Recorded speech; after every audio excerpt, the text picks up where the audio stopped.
Секој вторник и петок нови епизоди на YouScared во 18 часот. Следете на Инстаграм и Фејсбук за повеќе информации.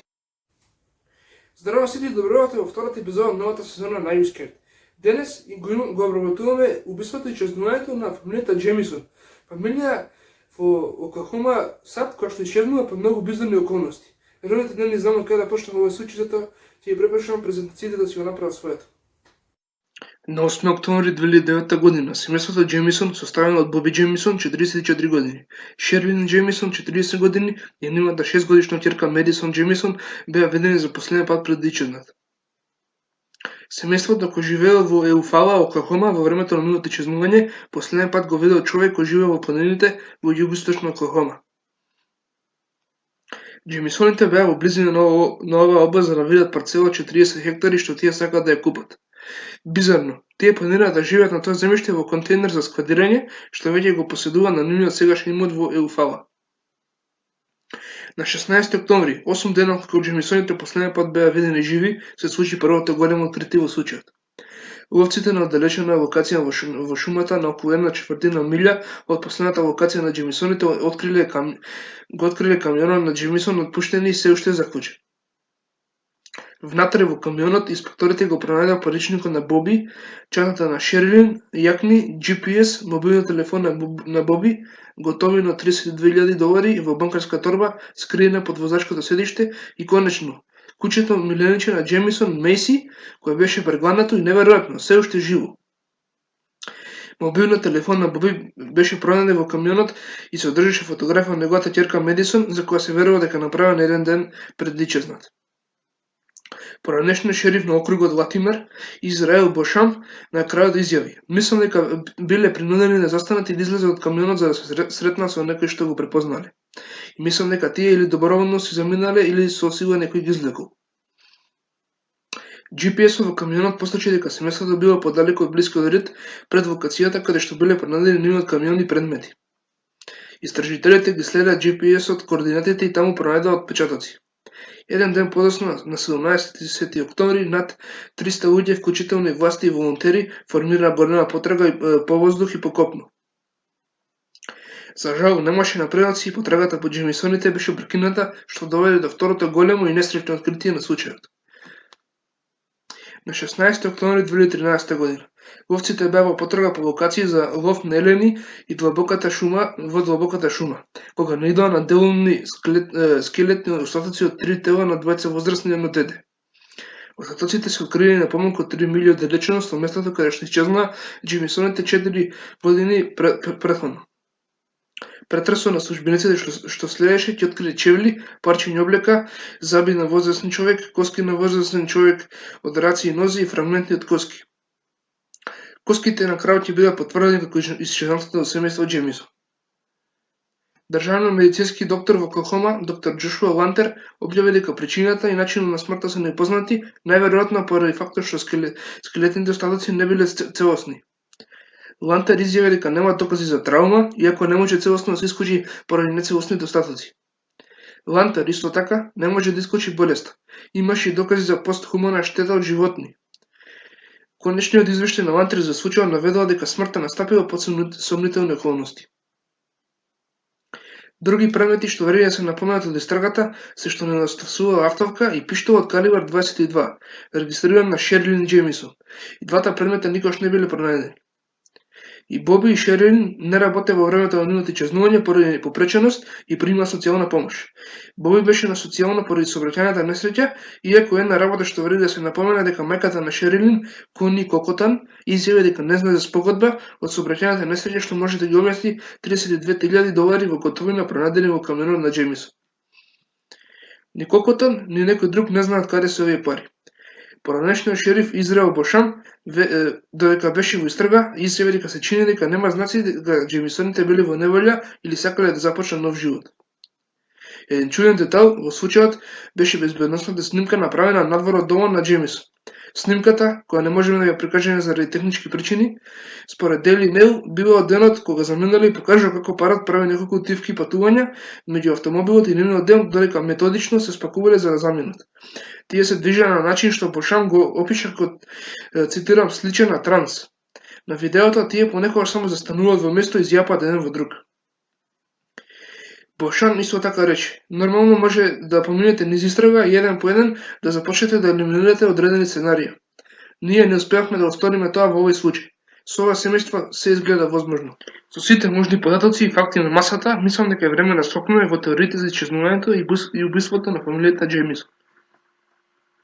Мојата прва теорија е дека семејството едноставно се изгуби во шумата и почина од хипотермија и изложеност. Во деновите по нивното исчезнување во областа каде последен пат беа видени Джеймисоните, доживеа обилни дождови, иако не врнежи доволно силни за да предизвика нивна смрт. Временските извештаи за областа во тоа време покажаа температури од само 4 степени. За потсетување, телата беа пронајдени на само 2,7 милји од нивниот камион. Втората теорија е дека убивањето на Джеймисон беше сценарио за убиство-самоубиство. Истрагата ќе открие сомнително писмо што според еден извештај имало 11 страници и било пронајдено во напуштениот камион на Джеймисон. Писмото, оно што беше наречено писмо за омазда, напишано од Шерлин до Боби, во кое таа го обвини дека е подлец.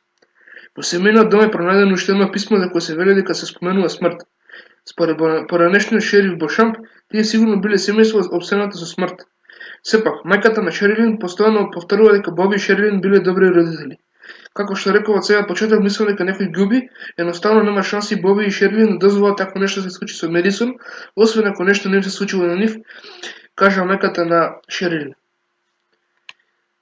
Третата теорија е дека Джеймисови беа убиени од 67 годишниот татко на Боби Джеймисон, Боб Дин Джеймисон. Претходно во 2009 година, приближно 6 месеци пред исчезнувањето на семејството, Боби поднел крична пријава против неговиот татко. Наводно, Боб во 2 наврати се заканува дека ќе го убие Боби и неговото семејство во ноември 2008 година и април 2009 година. Во пријавата, Боби не објасни како неговиот татко ги упатил заканите. Тој наистина напиша дека Боб не удрил со возилото на 1 ноември 2008 година. Боб исто така напиша дека Боб е многу опасен човек кој мисли дека е над законот и дека бил мешан со проститутки, банди и дрога.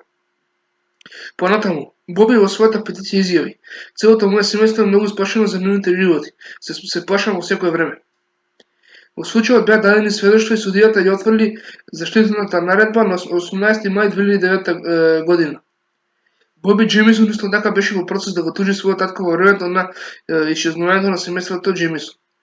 Пресудата на тужбата беше дека Боби понекогаш ќе работи бесплатно на бензинската пумпа на неговиот татко, каде што половина од продажбата му беше ветрена на Боби, но никогаш не беше платена. Потоа, Боби и Шерлин беа отпишани како измамници од поранешниот шериф Бошамп. Како што тие исто така претходно тужеа тројца други во 2005 година по сообраќајната несреќа. Покрај тоа, Джек Джеймисон, братот на Боб Дин и чичко на Боби, тврдеше дека Боб Дин бил видливо вознемирен во тоа време и Джек бил прилично сигурен дека брат му не бил способен да биде вклучен во тоа. Четвртата теорија е дека Джеймисоните беа убиени од култ. Мајката на Шерлин, Кони Кокотан, верува дека Джеймисоните биле убиени од верски култ во југоисточна Оклахома. Според Кокотан, култот имал хит листа, на која била Шерлин. Како една истражувачка емисија емитуваше специјална емисија за семејството Джеймисон, блиската пријателка на Шерлин, Ники Шенот, рече дека добила телефонски повик од анонимна жена. Оваа жена наводно му рекла на Шенот дека некогаш била во култска група која чувала книга со список на луѓе кои биле проблеми за нив. Понекогаш, тврдеше оваа жена, ако може да се сети на едно од имињата што ги видела, ќе отиде дома и ќе го попаде на интернет. Ова ја доведе до повеќе случаи на исчезнати лица, вклучувајќи ги Шерлин и Боби Джеймисон.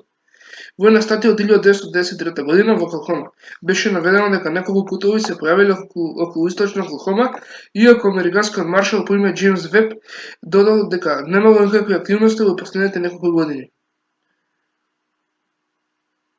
Исто така се сугерира дека Джеймисоните се заменувале со вештарство. Наводно, во куќата на Джеймисон била проведена Библија за вештарки. Иако Ники Шенот тврди дека Шерлин Джеймисон ја копија Библијата за вештарки како шега. Со оглед на тоа, нивниот пастор во Еуфала, Гери Брендон, тврди дека Боби признал дека чита сатанска Библија. Дополнително, мистериозни графити беа пронајдени на големиот контейнер за складирање, чуван името на Джеймисон. Еден ред гласеше: 3 мачки убиени до денес од луѓе во оваа област. На вештарките не се допадна нивната црна убиена мачка. Мајката на Шерлин исто така пријави чудно несување на нејзината ќерка. Таа стана многу нелогично. Еден ден ме возеше во Оклахома Сити и ми спушти на улица. Ми рече излези од мојот автомобил и јас го сторив тоа. И се разбира, главниот доказ за чудното несување беше горе спомнатата безбедносна снимка, каде што двајцата родители на Джеймисон се чини дека се во состојба слична на транс. Наводно, Джеймисоните тврдат дека тврделе дека имале 4 духови во нивниот дом. Таткото Гери Брендон дори им рекол на истражителите дека Боби Джеймисон еднаш му се јавил и го прашал за специјални куршуми што може да се користат за гаѓање духови. Петата теорија е дека можеби била вклучена дрога. Сите гори спомнати чудни однесувања од родителите на Джеймисон може да се објаснат влијанието на лековите. Всушност, имаше гласини дека родителите Джеймисон биле вмешани во дрога, а некој верува дека семејството било вмешано во сделка за дрога што тргнало наопаку. Како што беше соопштено од Оклахома во мај 2010 година, мајката на Шерлин, која не веруваше дека се работи за дрога, рече дека парот бил во лоша финансиска состојба. Ова се чисти шпекулации, но можеби $32,000 во готово има врска со можниот договор, бидејќи нема список како Джеймисоните ги имаат тие пари, а камоли во автомобилот од кој исчезнаа. Полицијата првично се сомневаше во дрога кога ги погледна безбедносните снимки, но поранешниот шериф Бошамп рече дека нема докази што подкрепуваат теоријата дека Джеймисоните користеле или разменувале дрога. Сепак, тој исто така изјави дека не може да ја отвори можноста дрогата некако да била вмешана во исчезнувањето.